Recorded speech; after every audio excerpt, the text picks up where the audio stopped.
네, 누군가의 말을 통해 시장의 이슈를 알아보는 시간입니다. 말말말 시작할게요. 네, 홍남기 경제부총리가 이 추경 예산을 다음 주에 국회에 제출하겠다라고 밝혔습니다. 이 경기 보강 규모에 대해 추경을 포함하면 최소 26조 원이 이상 될 것이다라고 말했는데요. 2015년 메르스 사태 때는 추경 예산이 6조 2천억 원이었죠. 이보다 작지 않은 규모로 검토하고 있다고 말했습니다.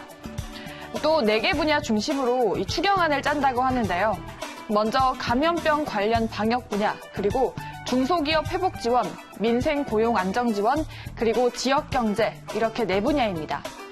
또 홍 부총리는 코로나19의 확산세가 3월까지는 지속되지 않을까 예상했는데요. 반면 경제 성장률을 조정할지에 대해서는 신중한 입장을 보였습니다. 다만 코로나 때문에 중국 경제가 큰 어려움을 겪고 있고 이로 인해 세계 경제도 시름하고 있다며 지난주 IMF가 중국과 세계 경제 성장률을 낮췄다라는 것도 언급했습니다. 결국 최종 추경 규모는 홍 부총리가 언급한 6조 2천억 원보다 얼마나 커질지는 예단할 수 없는 상황이라고 하네요. 다음은 미국의 보건복지부 장관입니다. 여행 제한은 과학적 조치에 근거한 것이다. 트럼프가 한국에 대한 입국 제한과 여행 금지 조치를 꺼내지 않았습니다. 일단 우려했던 최악의 시나리오는 피했죠. 하지만 적당한 때가 되면 할 수도 있다라고 여지를 두면서 언제 한국인 입국 금지가 내려질지 모르는 상황이 이어지게 됐습니다. 지금 한국의 코로나 확진자 수는 중국에 이어서 2번째로 많은 국가죠. 미국 질병통제예방센터는 이미 한국에 대한 여행 경보를 중국과 동급이자 최고 수준인 3단계로 올렸습니다.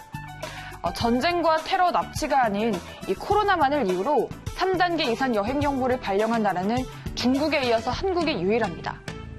한국에서는 코로나가 더 확산되면 4단계 여행 금지로 높일 가능성이 있다고 하는데요. 또 한국발 외국인 입국을 차단할 가능성도 있다고 합니다. 이렇게 되면 여행뿐 아니라 수출 등에서도 충격이 미칠 수 있습니다.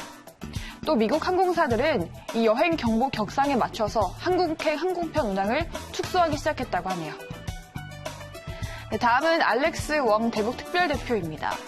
북한 협상에 나서야 한다. 네, 지금 한미연합훈련이 연기가 됐습니다. 언제 재개할지는 명확하게 밝히지 않았는데요.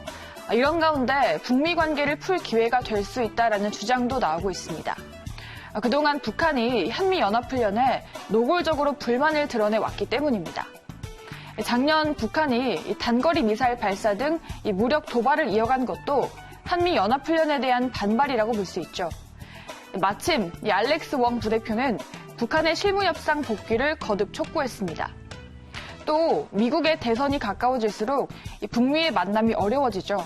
그래서 지금이야말로 북미에 남은 마지막 기회다라는 말도 나왔습니다. 또 요즘에 트럼프가 북한을 언급하는 횟수가 확실히 줄어들었다고 하는데요. 북한으로서는 북미 협상의 기회가 줄어들고 있죠. 북한도 미국과 만남에 조금 더 적극적으로 나서야 된다라는 분석이 나오는 이유라고 합니다. 네, 마지막은 도이치텔레콤의 클라우디아입니다. 네, SK텔레콤 5G 기술이 유럽에 보급된다고 합니다.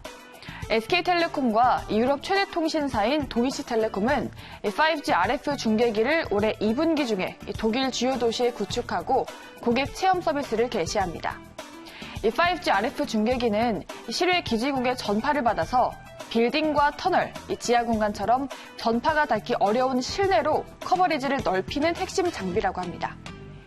유선 네트워크 연결 없이 신호를 중계하는 장점이 있습니다.